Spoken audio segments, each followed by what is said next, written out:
Welcome, everybody, to this episode of Go Director Go, where we're going to be focusing on flawless event execution. I'm Emily Lindley. And I'm Meredith Kahn. And if you stay with us through this entire video, as you know, and there's been quite a theme going on here, we will have a top secret challenge for you at the end. So please listen all the way through and stay tuned. Awesome. Thanks, Emily. So, flawless event execution, and we're really focusing today on our social events. Yes. Although I would like to say that Heart Walk, we can put this on our radar as well. So if you are a Heart Walk director and have a little extra time, take a listen, because I think there's some ideas and strategies that we're going to touch on that could pertain to you as well. Absolutely. It definitely crosses a few boundaries here with going from socials to Heart Walk and things like that. And although we are going to have a primary socials focus today, I definitely think that there's some utilization that can happen in the Heart Walk world here too. Yeah, good stuff. So we've asked you along the way to think out of the box and just try it. Fail forward, as we said a few times. And today we're going to ask you to think out of the box in a different way. When we talk about execution for any of our events, there's so many pieces to it. And so today we're not going to necessarily focus on, I know this is a shocker, the financial piece of our campaign. And we're not going to focus on the nitty-gritty day of logistics pieces, but we're going to zoom out and take a look at what are the pieces that we can put in place year-round that will help us celebrate the day of or the evening of what all the pieces that we've put in place, and help tie it all together to ensure flawless execution. Right. And as you said, this is really a conversation that's going to be based around, having that year-round focus and what can we keep on our radar that maybe traditionally we're focused on 1 month out, 2 months out, but how can we utilize these components year-round, and how can they really help boost our campaigns?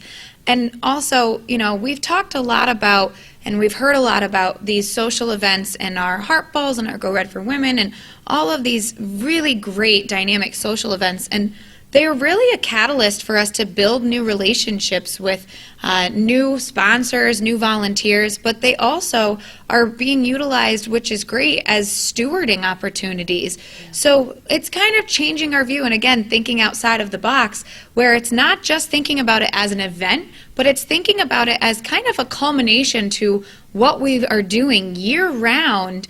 And as you've said before, this kind of puts our, the day of or night of is kind of our event being on stage, wouldn't you say? Yeah, absolutely, absolutely. And you made a really great point, and that's probably one of the first things that we can do leading up to our campaign, or like at the very beginning of our campaign, is thinking about how we steward our donors at our events, and cultivate new relationships. So room procurement, as we like to say, should be on top of mind. And I'm saying 12 months out. I mean, key people in your community that have busy schedules, we need to get our events on their calendars early on, and that could be through a strategic conversation with a current volunteer, making sure there's a save the date out there on those volunteers' radar, and making sure everybody knows when our event's going on and that they're invited. Yeah, I think that's a great point. So, if I'm a new director, if I'm starting a new campaign year, and maybe my event was a spring event and it's already happened, and I'm watching this video, and so I've got to focus. I've got a full year to focus on my next campaign. I've sat down and I've made my financial goals. I know what my money goals are for the next year. So when you talk about a year-round focus, and as we discuss this, what are some of the things that I should be focused on? I think that's a good place to kind of navigate to. What are some of these focuses we want to have year round? Yeah, so in addition to getting this on the radar of some of our top volunteers or prospects that we would love to have in the room, very simply, what's our campaign message?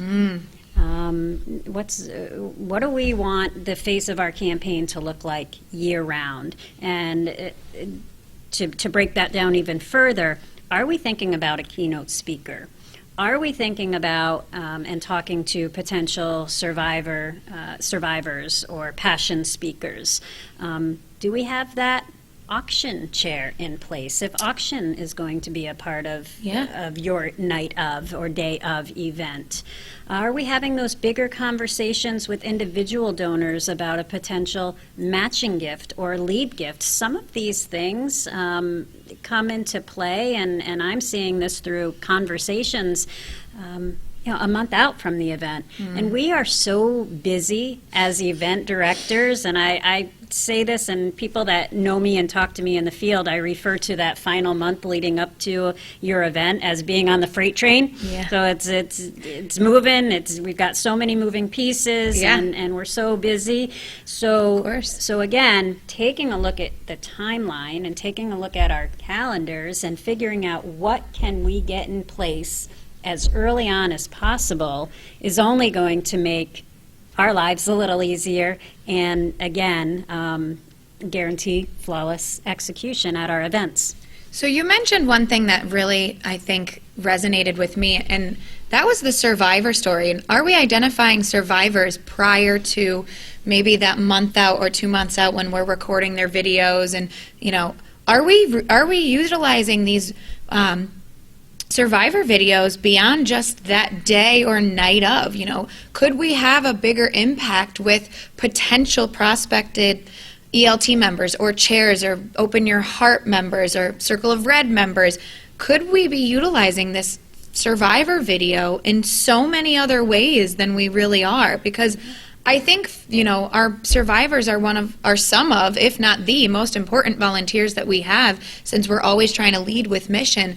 What are some of those creative ways that we could utilize that survivor video all year round versus just that day or night? Right, and it's not like we want to spoil the story, but could we do small teaser videos? Could the survivor write a teaser message or some sort of letter campaign going out to donors and sponsors and past attendees to create momentum and interest around the event? Absolutely, I love that idea. I think it's what we keep saying is thinking outside the box, and is there creative ways that we can utilize our survivors and even the keynote speaker? That alone might get new people in the room of being able to see a certain individual come and speak, or depending on what their topic is going to be. That alone, if we get that information out earlier rather than later, it could really drum up or generate a lot more interest. Absolutely. Another thing we talked about earlier as we were talking about this, is the importance of having an outline of your event very early on. So what are those key components at your event? Because each event looks just a little bit differently. We have guidelines, but perhaps you have an honoree or some type of award that you give.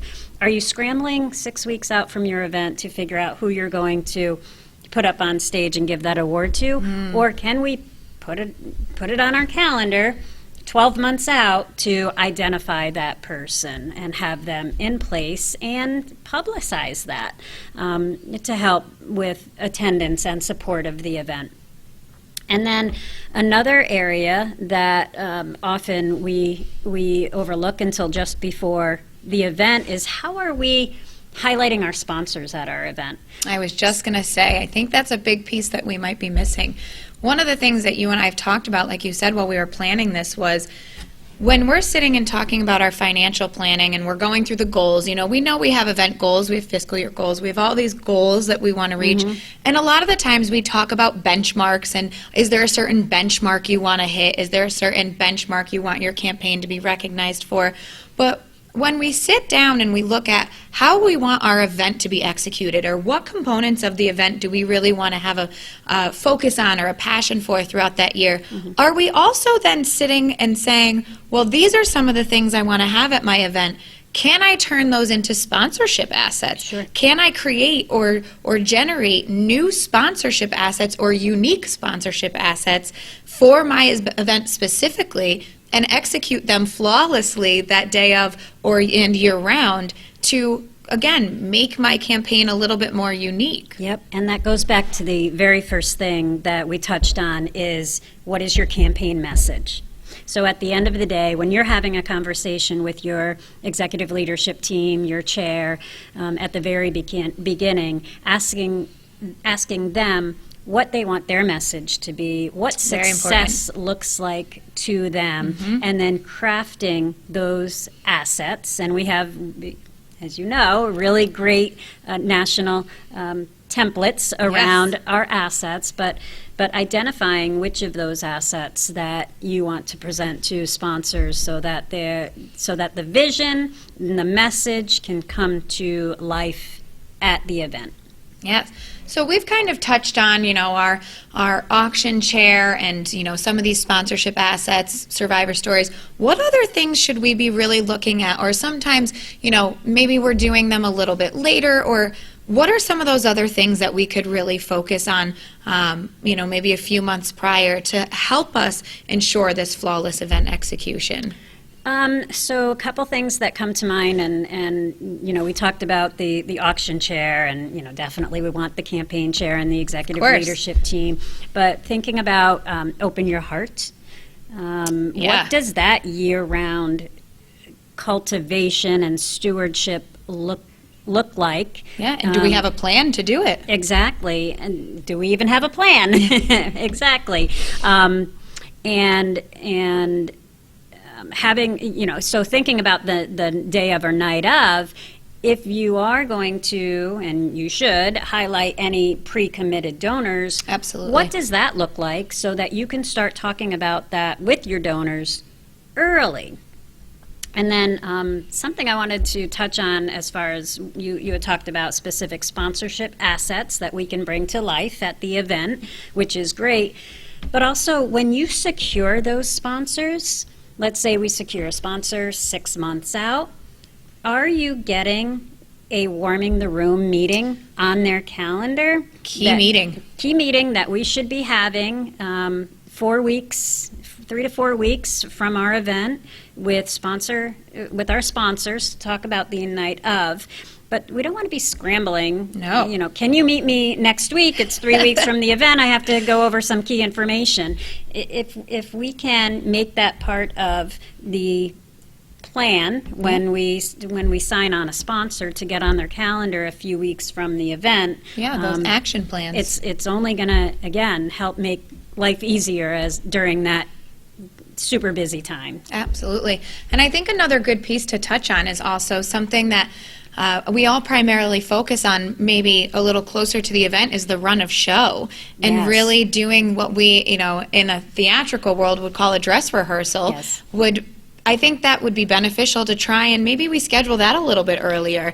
We always say practice makes perfect, and it really gives our sponsors and our speakers and our survivors, whoever's going to be up there talking, it gives them even more of an opportunity to feel comfortable, to maybe make some changes, to know what they want to say, and kind of get a feel for what that event is going to look like, wouldn't you say? Yes, so important, so important. And I think a great time to get that run of show on the calendar is when you secure that key person. So if you secure a chairperson and you say, we're having our event this day and time, and we like to have a run of show so that everybody who has a speaking part gets comfortable in front of the microphone, understands the room layout, knows where they are and the script and what they'll be saying. So we schedule that run of show. It varies based on market. We would love to have that 30 days in advance. Sometimes that's not a reality. So whenever that is scheduled, make sure, as important as the event date goes on that chair's calendar or that key person's calendar, the run of show date and time is Yeah. on their calendar as well. Making sure it's just as important. It's Absolutely. basically the exact same importance, the actual day of event and the run of show, and making sure we're talking to that. Absolutely. I love that. Yep, I love yep. that. So is there anything else that we want to talk about? I know we said we don't want to dive into the nitty gritty, we're not going to dive into those event logistics. Is there anything else that you think, we have as resources or anything like that, we could maybe touch on and Yeah, so, Talk about? well. or does that bring us to As our we- challenge? Well, as we say, we have so many tools and resources and examples. And one thing that I will point to is it's not a logistics timeline, it's not a financial timeline, No. but it's a program 12-month timeline that outlines all the key components that we, touched on a little bit throughout this, but gets into the nitty gritty as far as identifying the night of needs and and really when you should be focused on them. Exactly. So that being said, and if I didn't mention it, that link is in the email that accompanied the link to this video. So that being said, I think we're ready for our challenge. I think so. All right, here Here's we your are. top secret challenge, everybody. So here's what we're asking you to do. If you choose to accept this mission, we're asking you to click on the program timeline link that's in that email and schedule out the key tasks to ensure we're having a year-round focus to guarantee flawless execution. So like everything else, if we don't set time aside to put these key tasks on the calendar, then it's easy to overlook because we are focusing on and tending to the urgent in a lot of cases versus the important. So Right. let's not forget about those important pieces to put in place early on. And I think that's a great challenge because I think, looking through this timeline, some of these were eye-opening even to me to say, oh, I didn't think about how that could make my campaign even more successful or really transform my campaign if I happen to utilize that component a few months prior.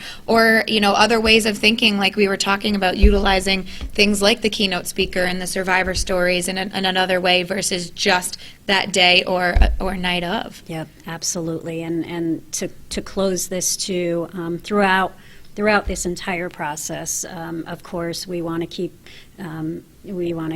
in mind our communications directors that are an integral part of our run of show, and our event coordinators, our support staff that are so involved in Yes. all of those night of logistics. So with that, Thank you, guys. And as we always say at the end of all of our videos, go director, go!